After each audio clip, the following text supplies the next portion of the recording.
राज्यात बऱ्याच ठिकाणी पाऊस आणि गारपीट सक्रिय आहे आणि हा जो काही पाऊस किंवा गारपीट आहे, ही अजून वाढेल. अजूनही बऱ्याच भागांमध्ये पाऊस, गारपीट होणार आहे. नमस्कार, मी किरण वाघमोडे, एम-टेक ॲग्रीकल्चर इंजिनिअर साताऱ्याचा आहे मी. तुम्ही हा व्हिडिओ हवामान अंदाज आणि बातम्या फेसबुक पेज, यूट्यूब चॅनलवरती पाहत आहात. तर सर्वात प्रथम हा पाऊस का होतोय? तर कमरेचा पट्टा हा इकडे मध्य प्रदेश, महाराष्ट्राच्या भागातून कर्नाटकपर्यंत विस्तारलेला आहे. सोबतच पश्चिमी आवर्ती ट्रफ लाईन सुद्धा या भागातून जाते. त्यामुळे उंचच उंच ढग निर्मिती होते आणि तापमान सुद्धा ज्या ठिकाणी ढग पोहोचतायत त्या ठिकाणी 0° ते 20° पर्यंत खाली गेलेलं आहे. तर त्यामुळे या ठिकाणी गारपीटसाठी वातावरण अनुकूल होतंय, वादळी वारे वाहत आहेत. बऱ्याच ठिकाणी गारपीटही पाहायला मिळते. सध्या जर आपण या ठिकाणी सॅटेलाईट इमेजमध्ये पाहिलं किंवा जी काही विजांची इमेज आहे त्यामध्ये दिसतं की मध्य महाराष्ट्र, मराठवाड्याचे बहुतांश भाग आणि मग कर्नाटक, मध्य प्रदेशचा भाग आहे. इथपर्यंत हे पाऊस आणि गारपिटीचे ढग हे दाटलेले आहेत. म्हणजे बऱ्याच ठिकाणी हा पाऊस आणि गारपीट सक्रिय आहे. तर अंदाज दिल्याप्रमाणे आज पश्चिम महाराष्ट्रातील बऱ्याच भागांमध्ये पाऊस, गारपीट पाहायला मिळाली. मराठवाड्यातही काही ठिकाणी पाऊस, गारपीट आहे. उत्तरेकडे सुद्धा गारपीट होते.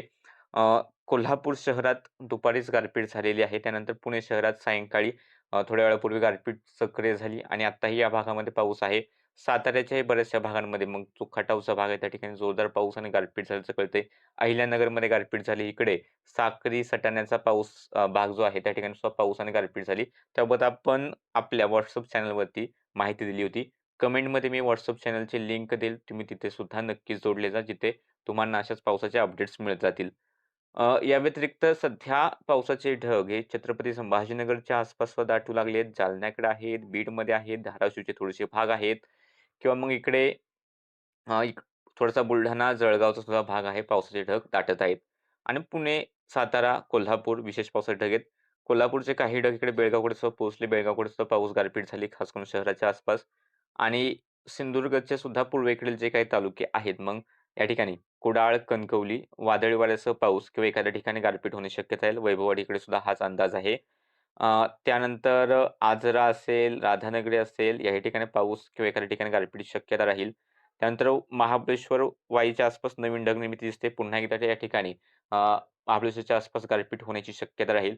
पुणे शहराच्या आसपास तर गारपीट झालेलीच आहे. आता बाकी खेड, शिरूरकडे सुद्धा काही भागांमध्ये गारपीट होईल. नेवासा असेल, शेवगाव असेल, याही ठिकाणी गारपीट आणि पाऊस सक्रिय आहे. गंगापूर, पैठणला सुद्धा गारपीट होण्याची शक्यता राहील. छत्रपती संभाजीनगर तालुक्यात सुद्धा वादळी वाऱ्यासह पाऊस थोड्याच वेळात सुरू होण्याची शक्यता आहे. याही ठिकाणी हलकी गारपीट होऊ शकते.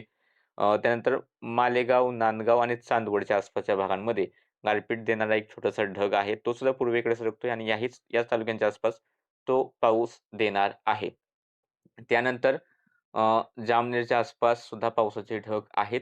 हे जे काही आपण तालुके सांगितले त्या तालुक्यांमध्ये पाऊस सध्या सक्रिय आहे आणि हे जे ढग आहेत, हे पूर्वेकडे बऱ्यापैकी भागांमध्ये पोहोचतायत, जातायत. फक्त कोल्हापूर, साताऱ्याच्या आसपासचे जे काही ढग आहेत, ते थोडंसं पश्चिमेकडे कोकणाकडे सुद्धा जाऊ लागलेत. ते सिंधुदुर्गकडेच जातील की कोकणात पोहोचतील कोल्हापूरचे ढग. अ, या व्यतिरिक्त अजून जर आपण पाहिलं तर सध्या मॉडेल जे दाखवत नसतील तरी काही प्रमाणात पाऊस हा बुलढाणा, अकोला, अमरावती, वाशिम, जालनाचा भाग आहे, बीड असेल, लातूरचे काही भाग आहेत, धाराशिवच्या काही भागांकडे पोहोचण्याची शक्यता आहे. रात्रीसाठी पाऊस या भागांमध्ये राहील. जळगाव, नाशिकच्या पूर्व भागात थोडंसं जे आपण आता तालुके सांगितले त्या ठिकाणी पाऊस होईल. अहिल्यानगर, म्हैसूर जे आपण तालुके सांगितले त्या ठिकाणी पाऊस, गारपीटची शक्यता आहे. राहुरीपासून हा पाऊस उत्तर पूर्वेकडे सरकतोय किंवा पूर्वेकडे सरकतोय आपण म्हणू शकतो. त्यानंतर श्रीगोंदा, पारनेर याही भागांमध्ये थोड्या वेळानंतरच पाऊस होण्याची शक्यता राहील आणि एखाद्या ठिकाणी गारपीट होण्याची शक्यता आपण नाकारू शकत नाही. त्यानंतर बाकी इतर ठिकाणी पूर्व विदर्भात काही विशेष काही पावसाचे ढग नाहीत. त्या ठिकाणी आपला अंदाज सुद्धा विशेष काही नव्हताच. मुंबई, ठाणे, पालघर सध्या वातावरण कोरडे आहे. धुळ्याचा सुद्धा पाऊस आता पुढे निघून गेलेला आहे. नंदुरबारकडे काही पावसाचे ढग नाहीत. उद्याची जर स्थिती पाहिली तर उद्या सुद्धा राज्यात बऱ्याच ठिकाणी पावसासाठी वातावरण अनुकूल आहे. पुणे, अहिल्यानगर, सातारा, कोल्हापूर, त्यानंतर जळगाव, छत्रपती संभाजीनगर, जालना, बुलढाणा, अकोला, अमरावती, परभणी, हिंगोली, बीड किंवा इकडे नाशिकचे काही भाग असतील, धुळेचे काही भाग आहेत. या पट्ट्यामध्ये मेघगर्जनेसह जोरदार पाऊस सरी राहतील. मध्यम तर काही ठिकाणी जोरदार स्वरूपाचा पाऊस राहील आणि या पट्ट्यात गारपीट होण्याची शक्यता सुद्धा दाट आहे. त्यामुळे काळजी घेणं गरजेचं आहे. विजा चमकताना सुद्धा घराबाहेर पडू नका. जर शेतात असेल तर सुरक्षित ठिकाणी जावा. झाडाखाली थांबू नका. विजेच्या खांबापाशी थांबू नका. या व्यतिरिक्त उद्या अजून जर पाहिलं, नंदुरबारचे काही भाग आहेत.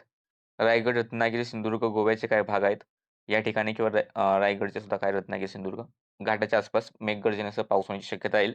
नागपूर, वर्धा, यवतमाळकडे सुद्धा किंवा इकडे लातूर, नांदेड, धाराशिवच्या एक दुसऱ्या ठिकाणी, सार्वत्रिक नाही, एक दुसऱ्या ठिकाणी गडगडाट आणि पाऊस होण्याची शक्यता राहील किंवा एखाद्या ठिकाणी गारपीट सुद्धा होऊ शकते. अ, बेळगावकडे सुद्धा मेघगर्जनेसह पाऊस, गारपिटीची शक्यता पश्चिम भागांमध्ये आहे. बेळगाव शहराच्या आसपास सुद्धा पाऊस होण्याची शक्यता आहे. पुणे शहरातही पाऊस, गारपीटचा अंदाज आहेच.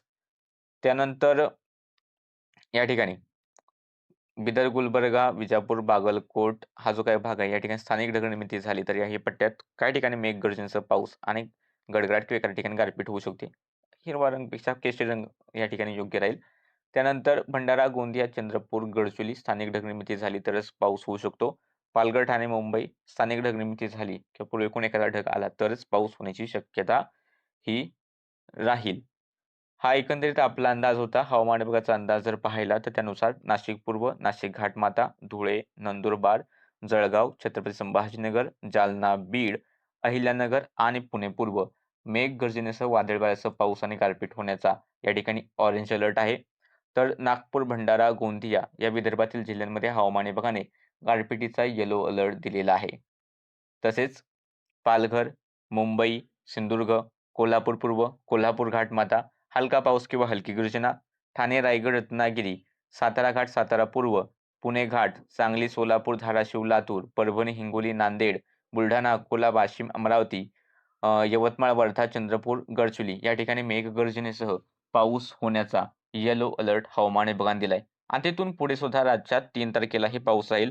3 तारखेला मध्य महाराष्ट्राचे काही भाग, मराठवाडा असेल, विदर्भ असेल, आपल्या अंदाजानुसार या ठिकाणी पाऊस राहील.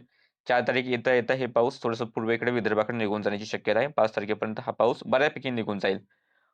जर 3 तारखेचा हवामान विभागाचा इशारा पाहिला तर त्यानुसार जळगाव, छत्रपती संभाजीनगर, अहिल्यानगर, बीड, जालना, परभणी आणि हिंगोली या जिल्ह्यांमध्ये मेघगर्जनेसह वादळ वाऱ्यासह पाऊस आणि गारपीट होण्याचा ऑरेंज अलर्ट हवामान विभागाने दिलाय.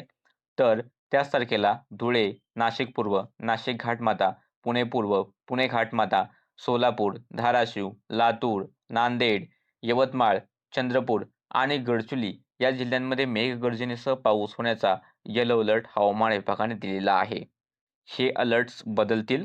बाकी सांगली, सातारा पूर्व, सातारा घाटमाता, कोल्हापूर पूर्व, कोल्हापूर घाटमाता, सिंधुदुर्ग, रत्नागिरी आणि रायगड या जिल्ह्यांमध्ये हलका पाऊस किंवा हलकी गर्जना होण्याची शक्यता किंवा इकडे नंदुरबारकडे सुद्धा हलका पाऊस किंवा हलकी गर्जना होण्याची शक्यता वर्तवलेली आहे. पण या ठिकाणी धोक्याचे इशारे नाहीत. तर विदर्भाचे हे जे काही बाकीचे भाग आहेत, नागपूर, भंडारा, गोंदिया, वर्धा, अमरावती, अकोला, बुलढाणा, वाशिम या ठिकाणी धोक्याचे इशारे नाहीत, मात्र हलक्या पावसाचा अंदाज हवामान विभागाने दिलेला आहे. तर मुंबई, ठाणे, पालघर वातावरण कोरडे राहण्याचा अंदाज आहे. बाकी सध्याच्या अपडेटमध्ये इतकंच. सकाळी सुद्धा आपण तालुकानिहाय अपडेट्स देण्याचा प्रयत्न करू, की ज्या तालुक्यांमध्ये गारपीट शक्यता जास्त आहे त्या तालुक्यांची नावे घेतली जातील. त्यामुळे सकाळचा व्हिडिओ पाहण्यासाठी Facebook पेजवर पाहत असाल तर पेजला फॉलो करा. YouTubeवर पाहत असाल तर चॅनलला सबस्क्राईब करून ठेवा.